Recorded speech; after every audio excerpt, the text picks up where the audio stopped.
I got a much better suck out of the rum bottle than I ever got out of you. So I promised everybody a film on Reading's involvement with the Atlantic slave trade, but it's a bit of a tricky topic because whilst the history is focused on Reading, for something like the slave trade you really need to kind of understand the international context as well, otherwise it just doesn't work. So very briefly I'm going to try and explain that to you, kind viewers. So first off, first thing to kind of address that you need to talk about with this is the idea of Africa as a continent. Modern Europeans, or many modern Europeans, tend to kind of view the relative poverty that Africa experiences nowadays compared to Europe as something that's always been the case, and actually it's not. It's something that came about as a result of the Atlantic slave trade and colonialism following that. In the Middle Ages, for example, the level of wealth was much more equal. In fact, it'd probably be correct to say that the African kingdoms and empires were far more wealthy than many European ones. For example, the famous Mali Empire that was ruled over by, well, the wealthiest Mansa of the Malian Empire was Mansa Musa, who is still now widely believed to have been the wealthiest man that ever lived. Not just then, but now too.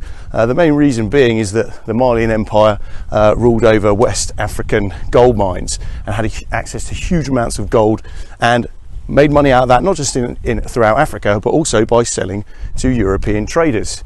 Because it was this gold that first brought European traders to the West African coast to try and buy gold at cheap prices off the West African kingdoms that had this gold. And it was chiefly to begin with the Spanish and the Portuguese that did that. But that all changed when Europeans first started setting up colonies in the Americas. That's when the Atlantic slave trade started.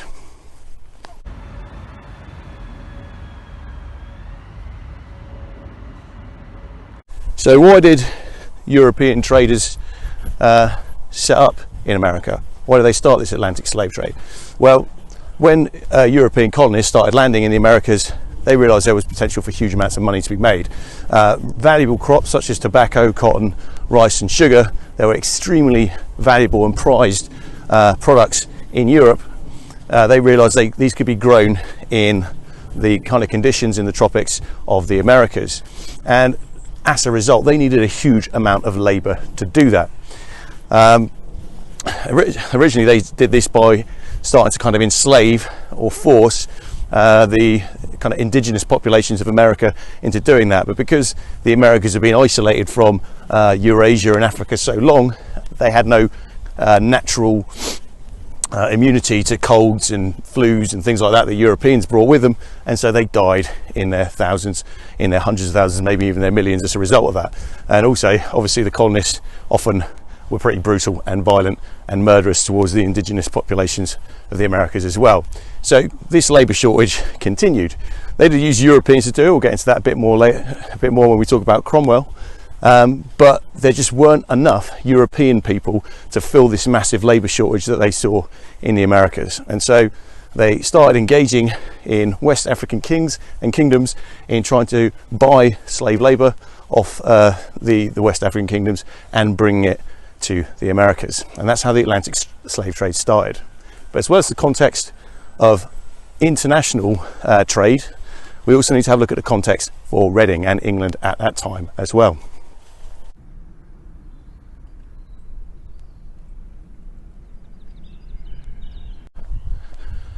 So in the last video we kind of left it at Oliver Cromwell winning the Civil War and the parliamentarians winning the Civil War. Well, why is this important for the slave trade context? Well, before the English Civil War, before Oliver Cromwell, England had kind of been like a kind of mediocre kingdom of Europe. It was nowhere near the most powerful. That would be the Spanish and possibly the French as well, and the Portuguese were powerful too.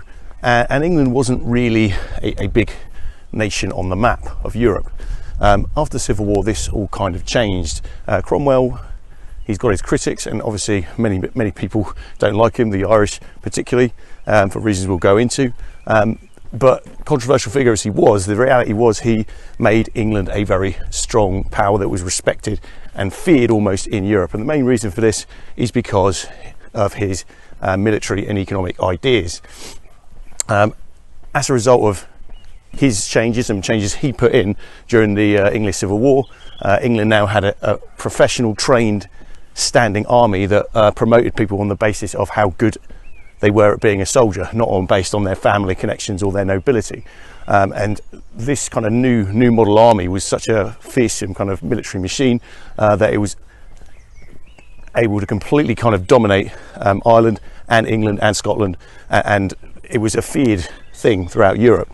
Not only that, but the English Navy also became a lot more powerful and a lot more influential, and that then fed into international trade. And so under Cromwell, England goes from a mediocre kind of also ran nation into one that is on the up in Europe, and particularly when it came to trade.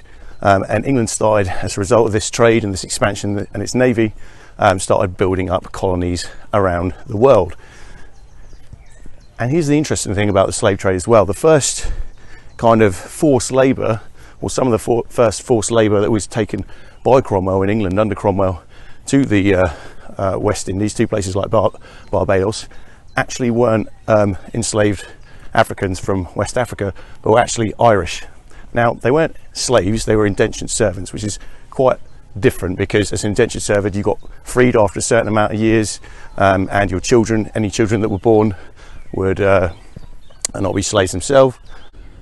That said, the conditions that these indentured servants from Ireland travelled in and were worked in were also pretty terrible.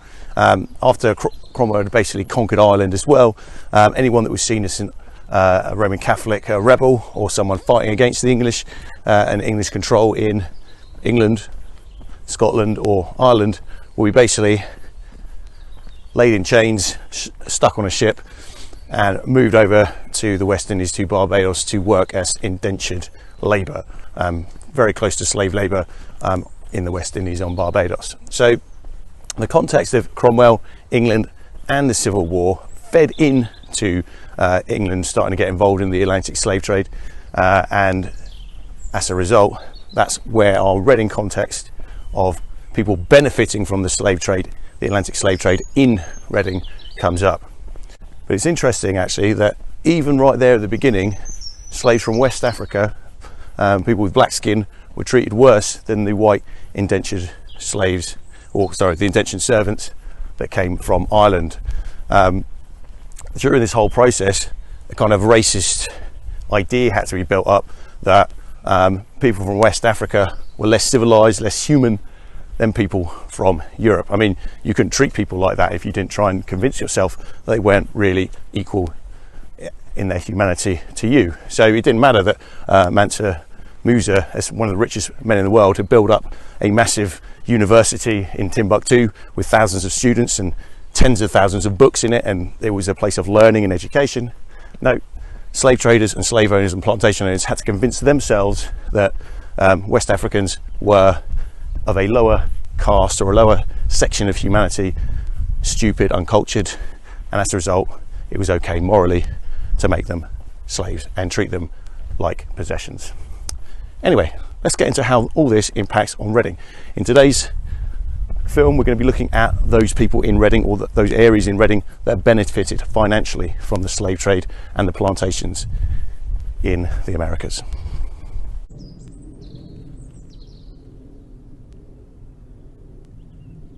So this impressive 17th century building behind us here is in Cavisham in Reading, and it belonged to a wealthy slave owner and plantation owner under the name of Captain Arthur Forrest.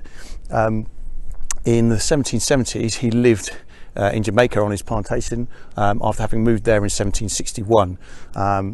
Previously, he lived in this house. He was part of a wealthy slave owning and plantation owning family, inherited the estate in Jamaica off his father. And he said that when he was posted to 1761 to look after the estate, that he really enjoyed it because it was a place he really liked to be, Jamaica. And in 1775, the records of his dealings and his property show that he bought an enslaved man of African heritage in 1775 for £19 and 9 shillings, about the same amount of money as he would have paid in a similar year for a horse. Okay, so that's part of Reading's history here with the Atlantic slave trade and the link between the two. So here we are at our next location that looks into the history of the Atlantic slave trade in Reading, and technically we're in Purley here, a little village suburb just on the edge of Reading, and we're going to be visiting a large house that was owned by a slave trading or slave plantation rather owning woman called Catherine Storer. She was a wealthy Creole aristocrat plantation owner and made her money in Jamaica, in her own words, with brown sugar and the sweet rum punches that would be made out of that brown sugar that was grown by slaves on her plantation. She openly admitted to terrorizing the slaves under her control. Now, when she came to this location here in Purley, she'd actually retired, and she stayed here until her death in 1854. So she was a wealthy Creole aristocrat, but when her husband died and she was widowed, she retired here to Purley. And when she was retired in Purley, she also terrorized the black servants she took with her from the West Indies. And the only one she wasn't able to terrorize was her butler, who basically stood up to her, and to the point where he was basically drinking all the rum in the house. And she told him off for this, and he said, "Well, Mrs., you never trusted me with the rum bottle, so I decided to trust myself with it. And I got a much better suck out of the rum bottle than I ever got out of you." Anyway, we'll have a look at the park, Purley Park, now Purley Magma, where she stayed following her husband's death. So just about to arrive at Purley Park, or Purley Magna as it's now called, and you can see here's the front gate for it. It's a little bit like Fort Knox. I'm going to have to buzz my way in, but luckily there's local elections on, so I can sign in by delivering some local election party paraphernalia propaganda. Let's see if they let me in.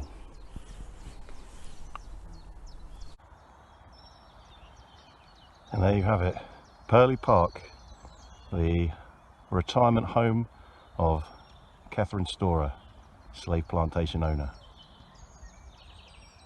And here we are, another location of Reading's history and link to the Atlantic slave trade. Everything on the right here is something called Cavisham Park. It's an important building in Reading's history. It was actually used to put Charles I imprison Charles I after the Civil War to stop him running off somewhere. But actually, from the Atlantic slave trade's point of view, it was the home of a man called Major Charles Marsac in 1784. Now, he was something called a nabob, which was a member of the East India Company who had made an awful lot of money in India, basically trading Indian grown opium with the Chinese opium addicts, and basically making a huge amount of money pretty awfully that way. And because he was a very wealthy man as a nabob who'd made all this money in India, he could have many wealthy things. And one of the things that wealthy men and families did in those days was to buy themselves or acquire for themselves black servants and butlers. And here in Cavisham Park, his stately home behind me, was where he and his family enjoyed a lavish, extravagant lifestyle on the profits made off Chinese opium addiction, slave trading and various other terrible businesses, and lived their wealthy life here, employing black servants of African heritage here at Cavisham Park. I tried to get in, but they wouldn't let me. Terrible. Especially used to belong to the BBC. I paid my licence fee. And there you have it, Cavisham Park, the house of Major Charles Marsac out of the East India Company.